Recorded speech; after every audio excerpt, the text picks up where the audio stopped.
From Butler, Pennsylvania, Congressman Mike Kelly. Gentleman from Pennsylvania is recognized for 5 minutes. I thank the Speaker and I thank the Chairman. And I rise in strong support of the Tax Cut and Jobs Act. And when we're in this House, in the People's House, I know sometimes the message goes back and forth. And unfortunately, this idea of identity politics is what we have to play all the time. Instead of talking to the American people, we talk past the American people. And we try to make it so divisive that they can't see the facts. Now, I would just tell my friends on the other side, as a child growing up, I think all of us were the same. We would sit down about this time of year and we would write a letter to Santa. And we would ask Santa Claus for everything we wanted. And it would mail it off to the North Pole. Well, then we'd come down Christmas morning and we'd see that Christmas tree and all those gifts laid out. You know what? We never got everything we wanted, but we were sure thankful for everything we got. This Tax Cut and Jobs Act is so critical. When we talk about debt, if I were to tell an investor, for every dollar that you invest, I can return $1.90 on it, they would be excited. Now, let me just explain something when we talk about the American families. Not Republican families, by the way, not Democrat families, Libertarian families. I'm talking about American families. A typical family of four earning $73,000 a year will see a cut in their taxes of $2,059. A single parent with one child earning $41,000 a year will see a tax reduction of $1,304. I would ask my friends, please do not be on the wrong side of history. You will have an opportunity today to do something that is great for America, to make America great again. Now, we look at everything that's going on, and we decide that somehow in this House we must be divisive and not united.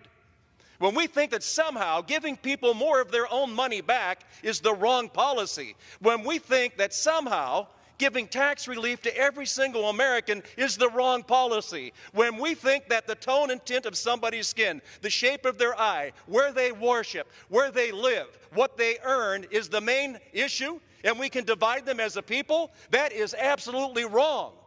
It is totally un-American.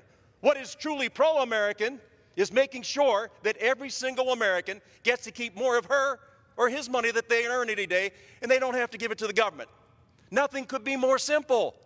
Nothing could be more easy. I would ask all my friends to please, let's act in the best interest of America. Forget the identity politics. Look what's good for those neighbors of yours. Look what's good for those friends of yours and that family of yours. And let's decide where America is going to go. We have seen a dramatic rise in our economy since the last election.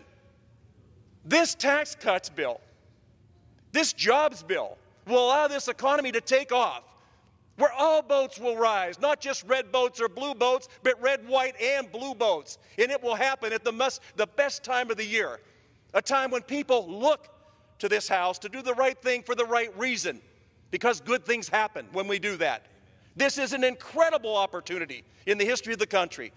This is an incredible opportunity to show the American people that we are not divided as a House. We are united, and we are united in doing the right thing for them, because it is the right thing, and good things will happen. So I would like to wish all my friends on both sides of the aisle and all those folks at home a very Merry Christmas and happy holidays. And on Christmas morning, I guarantee you, you may not get everything that you wish for, but you're going to be so thankful for everything you got. Let's pass this tax cuts bill and jobs bill and make sure America moves forward. We have labored for too long behind the rest of the world. Individuals have more take-home pay. Corporations will stay home. They will make investments in land and bricks and mortar and in equipment and in education, and making our workers the best workers in the world and able to compete anywhere, on any stage, and win. We will not only just participate, we will dominate, and that will trickle down to every single American. Not just red, white, and blue, as I said earlier, not just Republicans or Democrats, but every single American. What a wonderful gift for Christmas. Thank you so much, and I yield back. Gentlelady from New York. Mr. Speaker, I'm pleased to yield 1 minute to the gentleman from Kentucky, distinguished ranking member of the Committee on the Budget, Mr. Yarmouth. Gentleman from Kentucky is recognized for 1 minute. I thank my fellow Kentucky native for yielding. Mr. Speaker, today my Republican colleagues will vote to approve an historically unpopular bill. The American people don't buy Republican claims that this bill will help middle-class families. In fact, in several years, more than 83 million middle-class families will see a tax hike. The people see that Republicans have sold their souls and principles to give tax cuts to wealthy corporations and to pay back their billionaire donors. They know the Republicans have abandoned any claim to fiscal responsibility. After all, nonpartisan analyses conclude this bill will add more than $1 trillion to the debt. But the Republican leadership has a plan to make up the difference, and it's something else. They're already working on legislation to make massive cuts to Medicare, Medicaid, and other programs families need. This isn't tax reform. This isn't help for the middle class. It's a scam, it's fraud, and it will have dangerous, long-lasting consequences for the American people. I urge my colleagues to defeat the rule and to reject this scandalous Republican donor payback legislation. I yield back. From Texas. Mr. Speaker, thank you very much. Mr. Speaker, at this time I'd like to yield 3 minutes to the distinguished gentleman from the Rules Committee, the gentleman from Fairhope, Alabama, Congressman Bradley Byrne.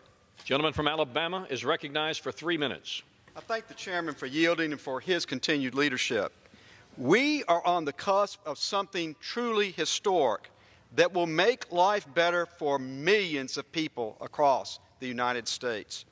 By reforming the tax code, we will be able to put more money in people's pockets and create a fairer and simpler tax system. Under the current tax code, well-off individuals and big businesses can hire lobbyists and lawyers to help them find loopholes and special interest giveaways, all at the expense of working Americans. With our plan, the tax code will be simplified, loopholes will be closed, and the playing field will be leveled. I want to make one thing clear. If you're looking for a tax plan that benefits the elite, the well-connected, and the 1%, then you need to look at the current tax code. Mr. Speaker, my colleagues on the other side of the aisle are going to great lengths to defend the current tax code that truly benefits the top 1%. For example, the Democratic leader has called the Tax Cuts and Jobs Act, quote, the end of the world, close quote.